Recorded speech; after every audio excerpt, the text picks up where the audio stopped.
Hey YouTube, this is the Art of Prepping. This is going to be a quick video just talking about why sometimes being different can be deadly. It's not always thought about that we would have to sometimes hide who we are, but during a disaster, especially a grid down, long-term disaster, depending on who you are, it may influence your survivability. And what I mean by that is that if you're going out and making a big ruckus and acting like people owe you things and people should come to your aid and serve you when they have their own crisis, you may have another thing coming. In these situations, what you have the most to do is going to be to get together and to have groups, communities, and to foster some fellowship in a time of disaster, especially a severe disaster, that there is no mutual aid between other cities or states, or the federal government is totally overwhelmed. In these situations, you would have to have a lot of camaraderie. That's why having a prepper group or a survivalist group, or even bushcrafters have groups.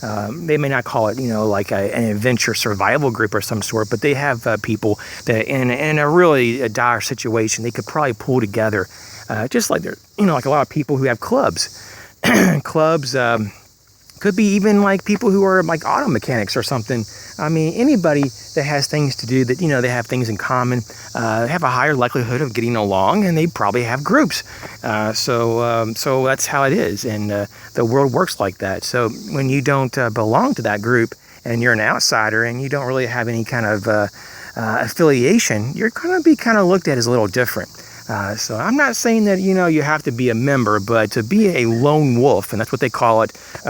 For the new people that don't know what a lone wolf is kind of like the loner prepper or survivalist, if you will, that kind of excommunicates himself from society or purposely doesn't want to be a part of a group. And they think that being alone or doing everything themselves gives them a better odds or chance of survival. That's not always the case. In most cases, you want to have a group. That's just how we are. We're social creatures, and we do a lot better. Just think of yourself in an emergency, for example. If you had a medical emergency, you sure would like to have other people around you, especially if they had medical knowledge, because you're not going to be able to sometimes stitch yourself up or perform a surgery, especially if you can't even reach the part that you have the wound site or the injury site. So you got to be a little bit more realistic. And so sometimes being someone that is an outsider, sometimes that can be deadly.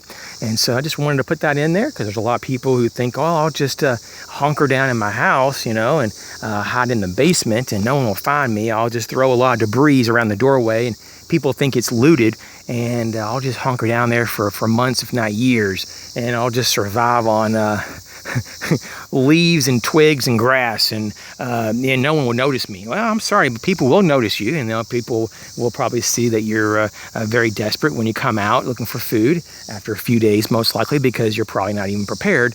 And so you're going to be more of a threat to them than anything else. And that's why people will probably treat you differently, because you have not done anything for yourself to prepare, and you haven't even try to reach out to actually have any communications or any type of relationships with your neighbors, for example. I mean, at the very minimum, if you don't have any group or any kind of friends locally, get to know your neighbors. I mean, just at least the most immediate neighbors. Talk to them, even if it's just once a freaking month. Just something.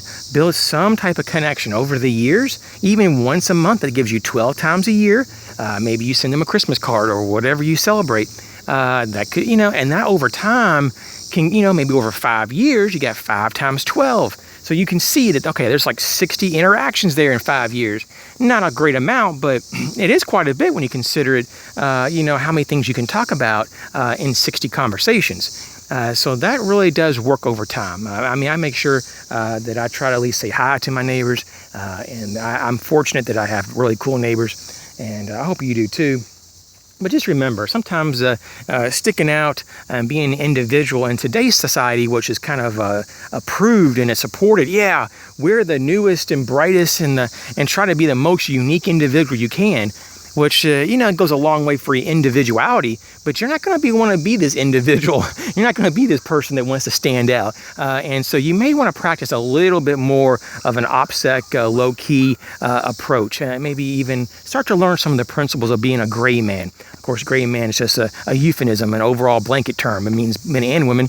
But just to to look at being a gray person, a gray man, and acknowledge that some things are just better left untold and unsaid. So as always, you guys take care. I hope you're all safe, and hope you get some knowledge from this stuff. I kind of get like a lot of cathartic release when I talk about these things rambling. I have these thoughts that pop in my head throughout the day, and when I can pull away for just a hair to make the video, try to do such. And if there's any video requests, let me know, and I'll catch y'all real soon.